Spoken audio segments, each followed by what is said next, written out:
네, 강프로입니다. 자, 알테오젠 보겠습니다. 자, 일단 알테오젠 오늘 7% 반등해서 끝났습니다. 자, 그리고 시장 기준에서 보면 코스닥은 1.1%밖에 반등이 안 나왔어요. 그랬는데도 불구하고 알테오젠을 포함해서 그동안 제가 강세를 보였었던 종목군들을 기준에서 보라고 말씀드렸고, 그 기준에서 봤을 때 주도주를 매매할 수 있다고 말씀드렸죠.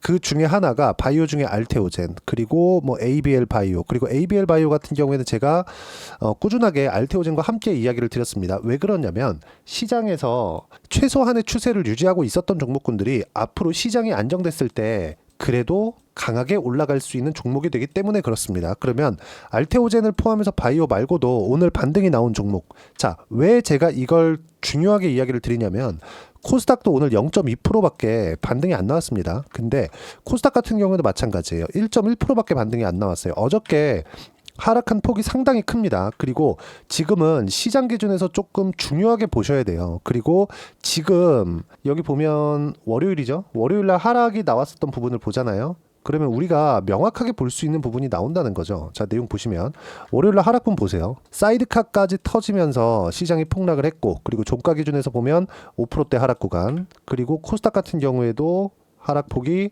5%를 넘나들 정도로 크게 변동성이 터졌습니다. 이 모든 내용들이 미국의 관세 때문이다. 그리고 이건 인적인 리스크다. 그렇죠? 사람에 의한 리스크입니다. 근데 사람에 의한 리스크가 계속 장기화되잖아요. 그럼 어떻게 될까요? 회복 불가능의 상태로 빠질 수 있습니다. 근데 그럴 수 있는 가능성은 사실상 저는 이제는 없다고 생각합니다. 하지만 변동성은 계속 클 거다. 그 부분에 대해서도 오늘 시장 기준에서 이야기를 드릴 겁니다. 자, 내용 계속 갑니다. 오늘 일단 시장이 반등을 하기는 했지만 그렇게 큰 폭의 반등이 나온 것은 아닙니다. 내일도, 그쵸, 이제 4월 9일이죠. 4월 9일 날에도 반등이 나오는 부분을 확인하려면 뭘 해야 됩니까? 확인하려면 최소한 미증시의 안정이 나와야 돼요. 근데 미증시 같은 경우에는요, 제가 미증시도 자주 언급을 드리고 지금 가장 중요하다고 이야기를 드렸죠. 이야기 계속하면서 이야기를 드릴게요. 자, 내용 보시면 일단 나스닥이 지금 현재는 1% 정도 올라가고 있습니다. 선물 시세 기준이고요. 그리고 나스닥 지수의 어저께 움직임은 보합권에서 끝났는데 여기 강하게 윗꼬리가 달린 부분 보이죠? 이 폭이 무려 4.5%에 달합니다. 이때 가짜뉴스가 터졌어요. 가짜뉴스. 물론 이게 아무 의미 없는 이야기라고 보진 않아요. 뭔지 말씀드릴게요. 뭐 다들 보셨겠지만 트럼프가 90일 유예할 수 있다. 중국 빼고. 그렇죠? 이겁니다. 근데 백악관에서 바로 성명문이 나왔는데 이거 가짜뉴스다. 이렇게 나온 거예요. 자, 첫 번째. 중국을 겨냥하고 있다는 내용을 내비쳤다. 그리고 두 번째. 시장은 올라갈 준비가 끝났다. 즉 바이더딥 할 수 있는 가격대까지 내려왔다. 자, 왜 그런지 제가 가장 중요한 점만, 핵심만 딱 짚어갖고 말씀드릴게요. 일단 첫 번째, 시장이 26%까지 빠졌습니다. 이거 딱 2달 걸렸거든요. 2달도 채 안 걸렸죠. 1달 반 걸렸습니다. 근데 이건 아까 전에 말씀드렸지만 인적 리스크라고 그랬죠. 인적 리스크는 상황을 쉽게 반전시킬 수 있어요. 근데 만약에 이게 인적 리스크라고 하더라도 이 상황으로 지속되잖아요. 어떤 부분이 문제가 되냐? 채권에서 터집니다. 채권에서. 그리고 정작 시장이 빠지니까 발작한 건 채권 시장이에요. 채권 시장. 왜 그렇게 이야기를 드리냐면 채권이 터지잖아요. 금융권으로 번지고요. 금융권이 터지잖아요. 그럼 시스템 리스크가 터집니다. 이렇게 되잖아요. 연준이 나와서 막아줘야 되는데 만약에 물가 문제가 끼어 있다. 그럼 연준이 나설 수 있는 명분이 없습니다. 나선다고 하더라도 할 수 있는 행동이 굉장히 제약적일 수밖에 없어요. 생각해 보세요. 연준은 금리를 낮춰서, 그쵸, 시장을 부양한다. 즉 시장에 유동성을 공급한다. 이런 부분이 있고요. 그리고 선택적으로 도움을 주는 경우가 있죠. 금융권. 그렇죠? 이런 부분들이 물가 문제가 불거졌었던 22년, 23년도를 겪으면서 실제 미국의 은행이 망가지는 부분이 있었고 선택적인 지원을 하면서 그 위기를 벗어났습니다. 23년 초반 3월 달에 있었던 실리콘밸리 은행의 파산 사건이 그렇습니다. 지금 그런 상황까지도 갈 수 있다. 그랬을 때는 미증시는 여기서 뭐 적게는 5%, 많게는 한 10% 정도 더 빠질 수 있는데 이럴 수 있는 가능성 일단 전 희박하다고 봅니다. 근데 이렇게까지 나오잖아요. 그럼 찐 바닥이 나옵니다. 근데 우리는 지금 상황에서 알테오젠을 포함해서 전체적인 주도주군들 있죠. 이쪽은 매도할 필요가 이제는 없어요. 왜?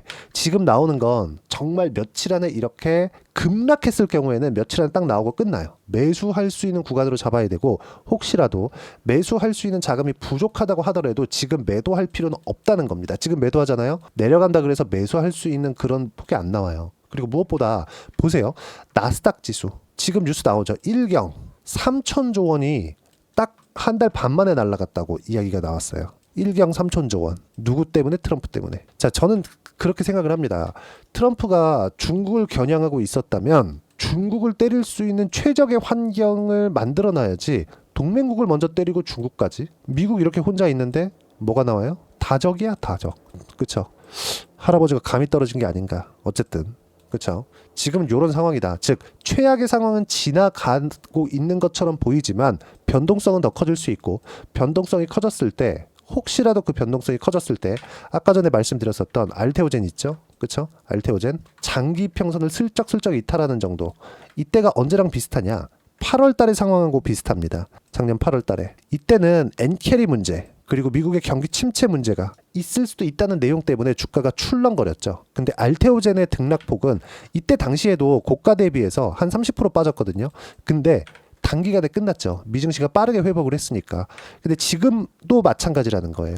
지금 한 달 정도 조정을 받고 있고, 정확하게 미증시가 감당 못할 정도로 빠졌을 때 알테오젠도 같이 조정을 받았다는 거. 무슨 얘기냐면 알테오젠의 앞으로 성장성 관련된 내용은 전혀 문제가 없고, 무엇보다 관세 관련된 문제는 전혀 문제가 없다. 알테오젠 측면에서 봤을 때. 그렇죠? 알테오젠은 머크와 협업으로 인해서 무언가 좋아지고 있는 내용들, 그리고 아스트라제네카와 함께 계약을 체결한 내용도 보면 범용성을 확인한 정도가 되기 때문에 이런 것에 대한 문제는 없다. 하지만 미증시가 안정되는 상황 정도는 우리가 체크를 해야 된다.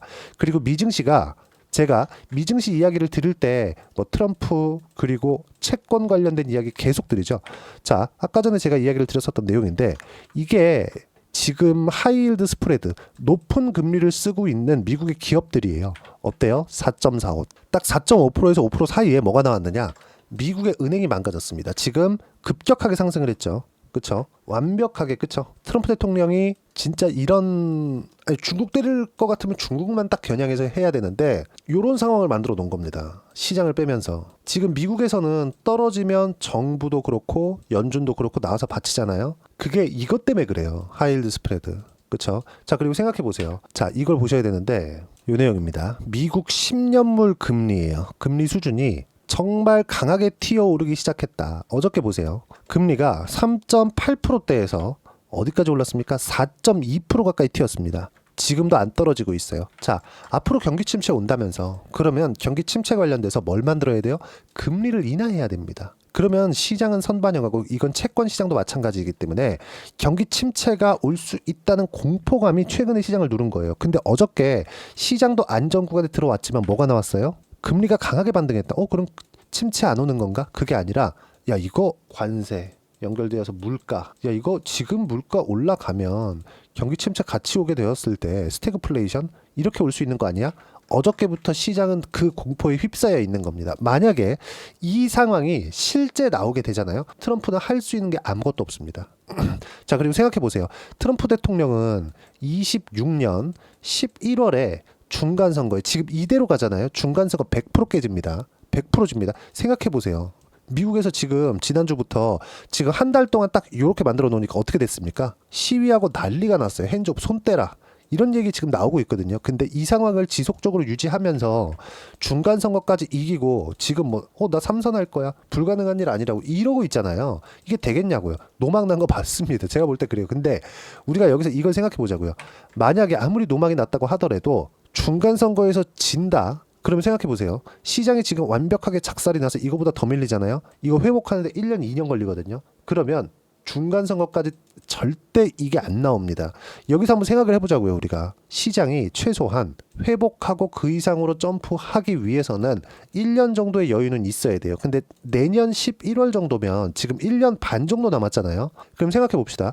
1년 회복한다. 그럼 최소한 트럼프 대통령은 앞으로 남은 시간이 6개월 정도밖에 남지 않았습니다. 자, 그러면 시장은 6개월 선행한다 그러죠. 경기에 대해서. 지금 시장 바닥이 맞아요. 바닥에 맞는데 트럼프 대통령의 입 한마디 한마디에 변화하는 그것까지만 딱 피하고 보자. 그리고 그게 얼마 남지 않았다고 이야기를 드리는 거고, 미국 시장의 시세에 맞춰서 알테오젠이 움직이기 때문에 그런 이야기를 드리는 겁니다. 그래서 우리는 분산 투자를 해야 됩니다. 근데 분산 투자를 하는 과정에서 알테오젠 뭐 뜬금없이 다른 종목 이렇게 하라는 게 아니에요. 알테오젠과 최근에 급등했었던 뭐 ABL 바이오나 이런 쪽으로 확장시켜 갈 수 있는 내용들을 내가 계속 만들어 놓자. 근데 그 종목군들은 보세요. ABL 바이오 어저께 시장 폭락하는데 보세요.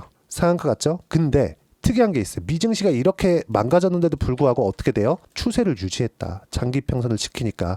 알테오젠도 동일합니다. 그 부분에 대해서 이야기를 드리는 거예요. 분산 투자를 하더라도 내가 바이오를 주도주로 보고 있다? 그럼 알테오젠과 ABL 바이오 함께 볼 수 있다는 거고, 그리고 알테오젠에 대한 모멘텀. 만약에요. 알테오젠에 대한 이 시세가 유지되지 않고 넘어지잖아요. ABL 바이오도 절대 못 갑니다. 무슨 얘기냐? 알테오젠을 내가 단단하게 가지고 있으면서 ABL 바이오 쪽으로 확장시켜 갈 수 있다는 거고, 이 모든 내용들은 시세가 선반영하기 때문에 가능한 내용이고요. 이건 아까 전에 말씀드렸었던 미증시도 동일합니다. 자, 그러면 지금 시장이 최악의 국면에 있고, 그 시장 최악의 국면에 있는 상황에서도 어떻게 돼요? 시세를 유지하고 있는 종목군을 해야 되는 이유가 지금 말씀드린 요것 때문이고, 그 중에 바이오 중에 대장은 알테오젠이 맞다. 그리고 알테오젠은 관세 관련된 문제하고는 전혀 상관이 없다. 그리고 지금은 매도할 때가 아니고요. 다시 말씀드리지만 150만 원 이상 올라갈 수 있습니다. 그동안 제가 이야기를 드렸었던 내용을 꾸준히 들어오신 분들은 아실 거예요. 그리고 이 내용들은 어떻게 타점을 공략해야 되고, 그 부분은 여기 시장에 대한 내용과 함께 소통방에서 무료로 공유를 해드리고 있습니다. 자, 오늘 같은 경우에는 그래요. 시장은 소폭 반등했다. 주도주는 일제히 반등했다. 삼성전자, 하이닉스 어제 빠진 거에 절반도 회복하지 못했습니다. 근데 알테오젠 같은 경우는 어때요? 어제 빠진 거 전부 다 회복하고 61평 가까이 붙였죠. 왜 그럴까요? 탄력적이다. 한국 시장에서 가장. 오늘 반등 나온 거 보세요. 조선주 다 반등 나왔습니다. 그쵸?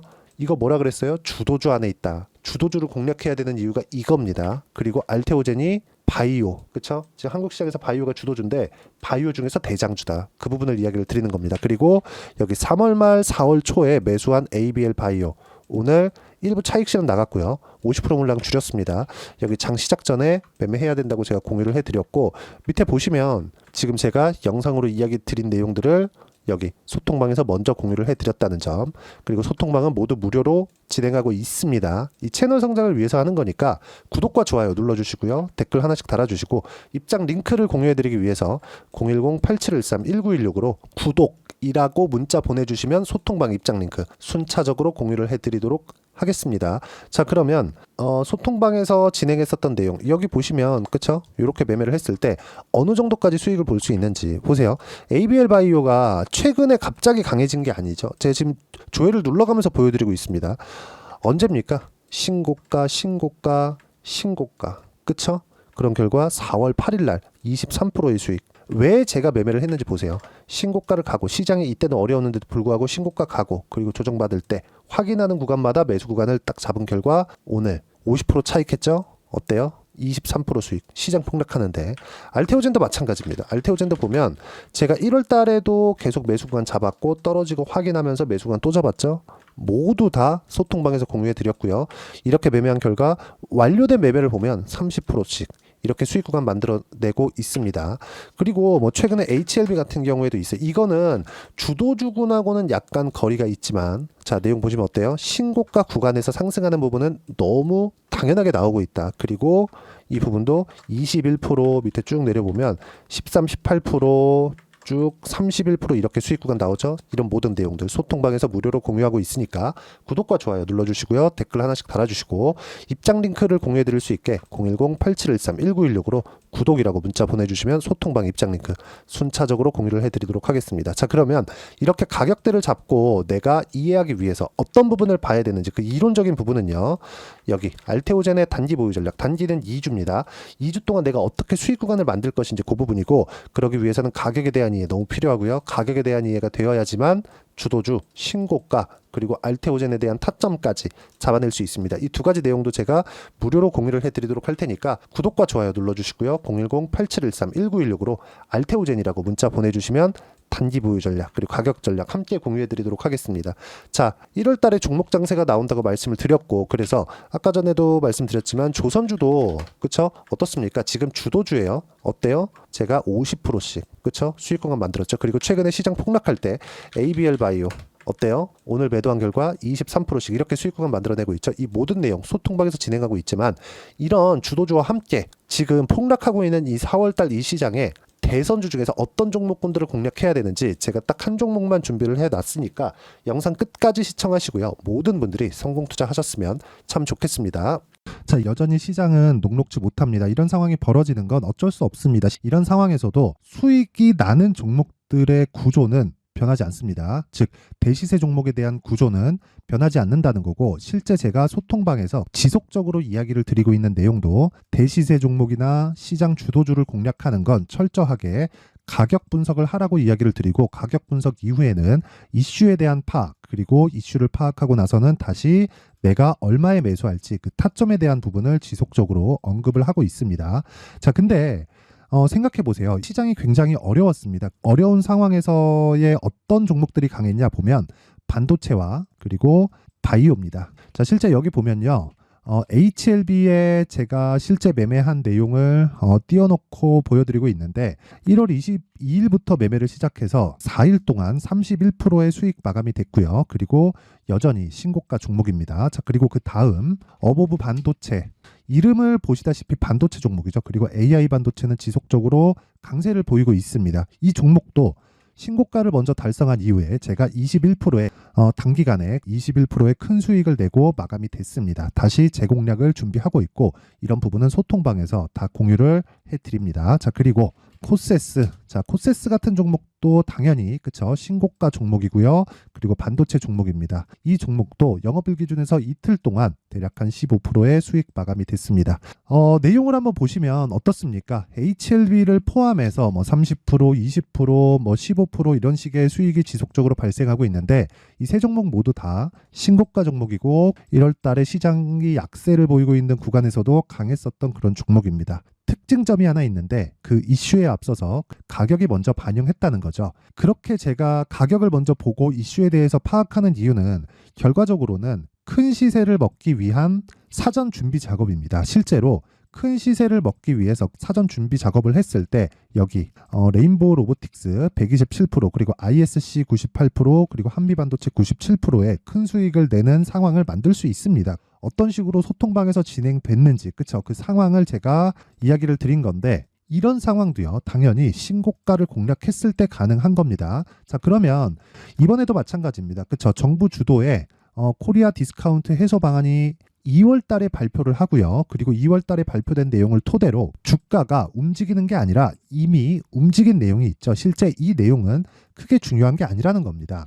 실제 움직인 내용을 보면, 자, 기아차입니다. 실제로 12월 달에 신고가를 만들어 놓고 정부에서 입김을 불어 넣으니까 순식간에 기아차를 포함해서 현대차 같은 거대 기업들의 주가가 2주도 채 되지 않아서 40% 정도의 큰 시세를 냅니다. 자, 그러면 우리는 어떤 종목을 봐야 될까요? 이슈를 파악해야 되는 것도 맞지만 철저하게 가격에 맞춰서 매매를 해야 되는 게 당연히 중요합니다. 정부가 주도하는 정책 방향이 있겠죠. 그 방향에 맞춰서 우리가 종목을 찾을 필요가 있다. 자, 그럼 답이 나왔습니다. 정부가 주도하는 방향에 맞춰서 제2의 기아차를 찾는 게 지금은 중요하다. 근데 정부 정책의 방향에 맞게 가자. 그랬을 때 앞서서 제가 보여드렸었던 내용인 여기 레인보우 로보틱스 127%, 그리고 ISC 98%, 그리고 한미반도체 97%와 같은 수익을 낼 수 있습니다. 물론 시간에 대한 부분은 최소 2주의 시간이 필요하고요. 그리고 최장 3개월 안에 끝내야 됩니다. 자, 기아차의 시세를 보셨던 것과 같이 2월 달에 정부 정책의 방향이 결정되고요. 바로 3월 달이면 시행입니다. 자, 그러면 우리는 거기에 맞춰서 당연히 종목을 찾아야 되고, 제가 제2의 기아차를 찾아놨습니다. 제가 아까 전에 소통방에서 이야기를 드렸었던 내용 다 공개를 해드렸는데, 그 내용처럼 종목만 받고 싶다 하시는 분들은요, 상단에 있는 제 전화번호로 대시세, 자, 대시세라고 문자를 보내주시면 정부 정책의 방향에 맞는 종목을 모든 분들에게 무료로 공개를 해드리도록 하겠습니다. 자, 제가 원하는 건 채널 성장이 목적입니다. 자, 그래서 구독과 좋아요 꼭 좀 부탁드리고요. 모든 분들이 정부 정책에 맞는 방향으로 매매를 이어가서 큰 수익 보셨으면 좋겠습니다.